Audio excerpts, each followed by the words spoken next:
Sir வணக்கம் sir. வணக்கம் sir, எப்படி இருக்கீங்க? நல்லா இருக்கேன் முருகா, சொல்லு. சார், சமீபத்தில் ஒரு செய்தி கேள்விப்பட்டோம். என்னன்னா, விடாமுயற்சிக்கு முன்னாடியே குட் பேட் அக்லி திரைப்படம் வெளியில வந்துடும். அதாவது ஜனவரி மாதம் குட் பேட் அக்லி திரைப்படம் தான் ஃபர்ஸ்ட் வருது, விடாமுயற்சி போஸ்ட்பேண்ட் ஆகுது அப்படின்றாங்க. இதை பத்தி ஒரு டீட்டெயிலாக சொல்லுங்க சார். ஆக்சுவலாக இப்போ அவர் அஜித் சார் போர்ஷன் வந்து அந்த ஒரு ஒரு கம்பைன்டு ஷூட்டிங் சொல்லுவாங்க, எல்லா ஆர்டிஸ்ட்டும் சேர்ந்து வர்ற மாதிரியான அதில் ஒரு சில ஷார்ட்ஸ் பெண்டிங் இருக்குது. அதுக்கு ஒரு 5 நாளோ 6 நாளோ அவர் ஒர்க்கு வேணும்னு சொல்லி டைரக்டர் அதை பெண்டிங் வச்சிருக்கிறாரு. ஏற்கனவே ஒரு 3-4 தடவை அஜித் சைடில் சொல்லிட்டாங்க, என்னோட இந்த கெட்டப்பும் குட் பேட் அக்லியில் வர்ற கெட்டப்பும் வேற மாதிரி இருக்கும், ஸோ இந்த ஷூட்டை நீங்கள் முடிச்சுக்கோங்கன்னு சொல்லிட்டு. பட் லைக்காவோட ஏதோ பர்சனல் ப்ராப்ளத்தினால அதை அவங்களால ஃபினிஷ் பண்ண முடியல. ஸோ அந்த 5 நாள் 6 நாள் ஷூட்டிங் பெண்டிங் இருக்கிறதுனால அது கொஞ்சம் போஸ்ட்போன் ஆகுது.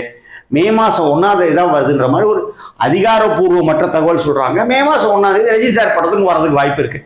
உடனே இதுக்கும் அதுக்கும் போட்டியா, அதை என்ன கேட்காதீங்க, எனக்கு தெரியாது. வர்றதுக்கு வாய்ப்பு இருக்குது. மே மாதம் 1ஆம் தேதி அஜித் படமும் விடாமுயற்சியும் ரஜினி சாருடைய கூலி படமும் வர்றதுக்கு வாய்ப்பு இருக்குது. ஸோ இந்த கேப்பில் அவர் கெட்டப்பை மாற்றி அந்த குட் பேட் அக்லியை ஆல்மோஸ்ட் முடிச்சிட்டாரு. ஸோ இது போஸ்ட் ப்ரொடக்ஷனும் சைட் பை சைடாக அது முடிஞ்சிட்டதுனால அந்த படத்தை வந்து பொங்கலுக்கு விடுறதுக்கு 10/1/2025 அன்னைக்கு வர்றதுக்கு நிறைய வாய்ப்புகள் இருக்குது. வரலன்னா என்ன கேட்காதீங்க, வருதுன்ற மாதிரி அதிகாரப்பூர்வமற்ற செய்திகள். அப்போ விடாமுயற்சிக்கு முன்னாடியே குட் பேட் அக்லி தான் வரும்னு சொல்ல வரீங்களா நீங்க சொல்றது? அப்படின்னு எனக்கு தகவல்கள் கிடைச்சிருக்கு, அப்படித்தான் நான் சொல்றேன். இப்போ விடாமுயற்சியோடைய தாமதம், ஏன்னா அதுக்கு பின்னாடி பூஜை போட்ட படம் ரெடி பண்ணி முன்னாடி ரிலீஸ் பண்றாங்க. இப்போ அந்த காலத்துல மாதிரி நடந்திருக்கு, உங்களுக்கு தெரியும். ஒரு படம் முடியறதுக்கு முடியாது ஏதாச்சும். இதில் ஏற்கனவே சொல்லிட்டேன், விடாமுயற்சி வரும்போது நீங்க விடாமுயற்சியை பாருங்க, குட் பேட் அக்லி வரும்போது குட் பேட் அக்லியை பாருங்க. 2 படத்துக்கும் தயாரிப்பாளர் வேற, இயக்குனர் வேற, ஆனா 2 படத்துலயும் அஜித் சாங் ஹீரோ. அதனால படம் வரும்போது பாருங்க, இது ஏன் வந்துச்சு அது ஏன் வந்துச்சுன்னு கேள்வி கேட்காதீங்க. அந்த கேள்விக்கு எங்கிட்ட பதில் இல்லை, எனக்கு பதிலும் தெரியாது. திரும்ப அது நம்ம தேவையில்லாத விவாதமே பண்ணிட்டு இருக்க கூடாது, நமக்கு தெரியாத விஷயங்களை பேசக்கூடாது. குட் பேட் அக்லி பொங்கலுக்கு வர்றதுக்கு வாய்ப்புகள் இருக்கு. மே 1ஆம் தேதி விடாமுயற்சி வரும்னு சொல்றாங்க. எல்லாமே அதிகாரப்பூர்வமற்ற தகவல் சார். அதே மாதிரி அமரன் திரைப்படம் எப்படி சார் இருக்கு, எப்படி போயிருக்கு இதுவரை? அமரன் அற்புதமா போயிட்டு இருக்கு. 3வது வார கலெக்ஷன் எக்ஸ்ட்ராடனரியா இருக்கு.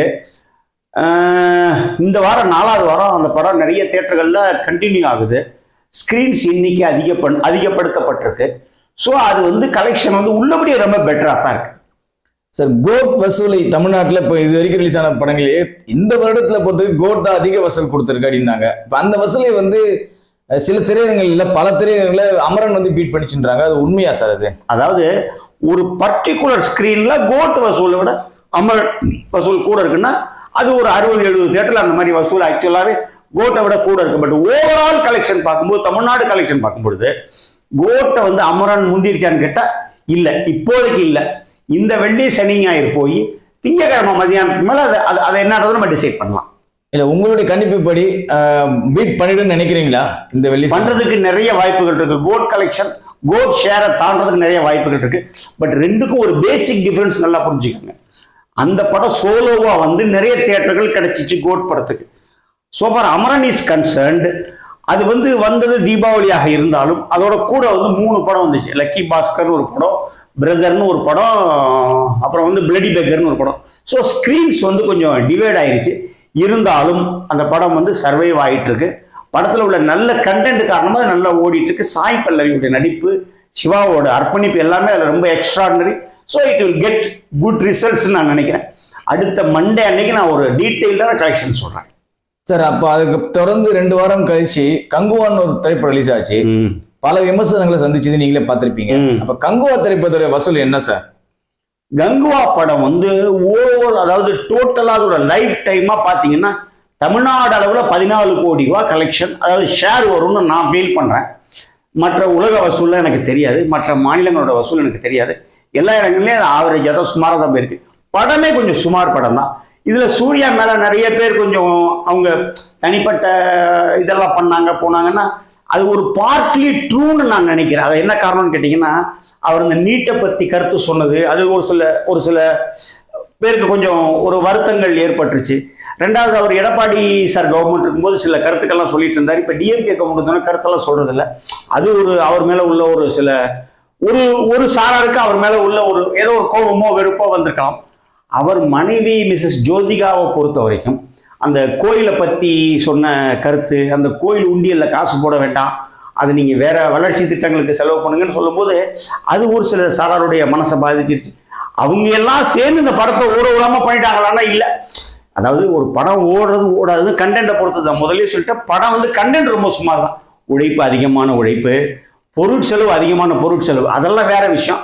பட் கண்டென்ட்டாக பார்க்கும் பொழுது அந்த அந்த ஒரு ஒரு ஒரு குழந்தை மேல அவர் ரொம்ப அதீத பாசம் செலுத்துறாரு. அதுக்கு உண்டான ஒரு அழுத்தம்லாம் அதுல அழுத்தமான ஒரு டீட்டெயில்ஸ் வந்து அதுல இல்லைங்கிற மாதிரி எனக்கு ஒரு அபிப்பிராயம். சிவா வந்து அந்த படத்தை சுமாராக தான் எடுத்திருக்கிறார். இல்ல சார், இதனால வந்து பல விமர்சனங்கள் எழுது. சூர்யாவை அழிக்க பார்க்கிறார்கள், இந்த நல்ல படத்தை எடுத்திருக்கோம், நீங்க தயவுசெய்து பாருங்க அப்படின்ற மாதிரிலாம் மனைவி ஜோதிகாவே வந்து அறிக்கை விடுறாங்க. ஏன்னா பல திரைப்படங்கள், நல்ல திரைப்படங்கள் இங்க வந்திருக்கு. எந்த திரைப்படத்துக்கும் வந்து அவங்க இந்த மாதிரி அறிக்கை விட்டு நம்ம பார்த்தது கிடையாது. பட் அவருடைய கணவர் படம்ன்றதுனாலதான் இந்த மாதிரி அறிக்கையெல்லாம் வருதா?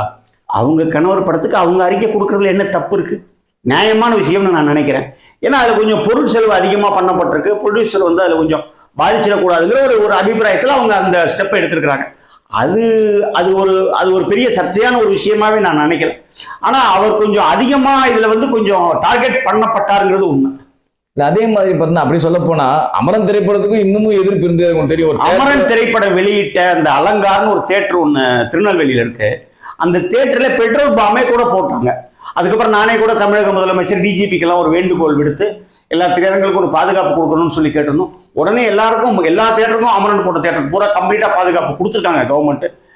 இதன் மூலமா தமிழக அரசுக்கு, மாண்புமிகு முதல்வர் தளபதி அவர்களுக்கு, துணை முதல்வர் அவர்களுக்கு, டிஜிபி எல்லாத்துக்குமே நான் வந்து கண்டிப்பா தேங்க்ஸ் சொல்லிக்கிறேன்.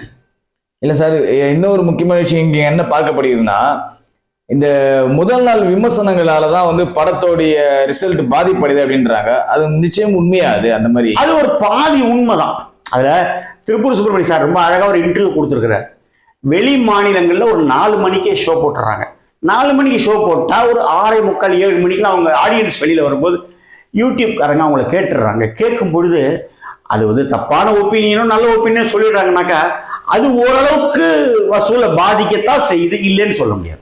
இல்லை சார், அப்படி பார்க்கும்போது என்ன ஆகும்னா, இப்போ திரையரங்க உள்ள எடுக்க முடியல கூட அவன் வெளியில எடுத்தானா என்ன சார் பண்ண முடியும்? ஒண்ணுமே பண்ண முடியாது.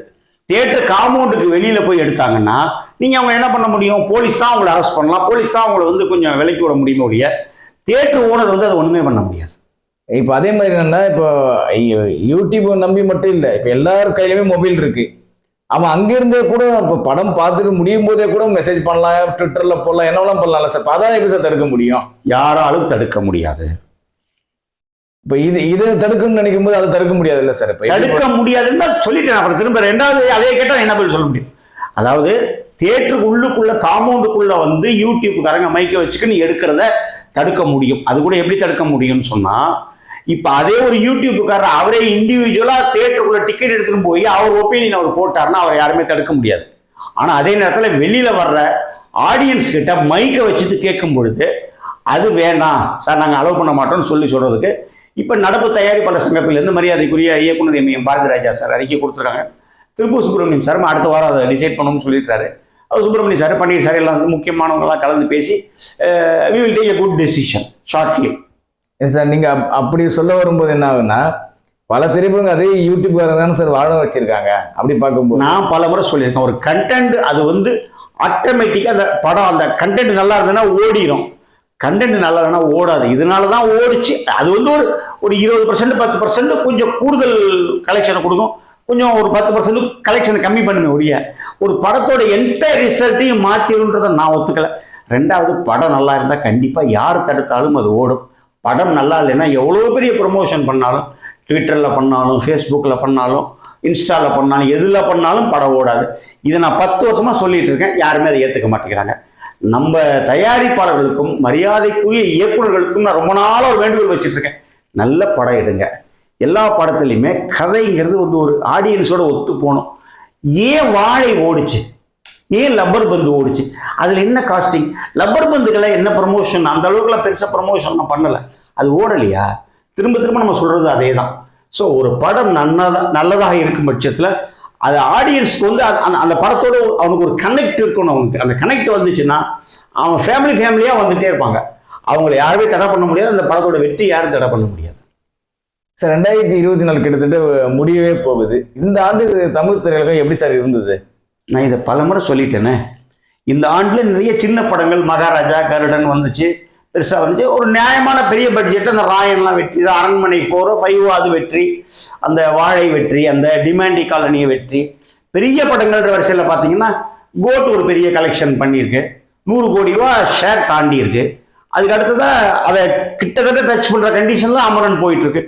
4வது வாரம் இந்த வெள்ளி சனி ஞாயிறு போய் தான் அதனோட டோட்டல் கலெக்ஷனை நம்ம டிசைட் பண்ண முடியும். அதுக்கு அடுத்த இடத்துல வேட்டையன் பெரிய அளவில் கலெக்ஷன் பண்ணியிருக்கு. ஒரு 45 கோடி ரூபாய் தமிழ்நாட்டு அளவில் அது ஷேராக வந்திருக்கு.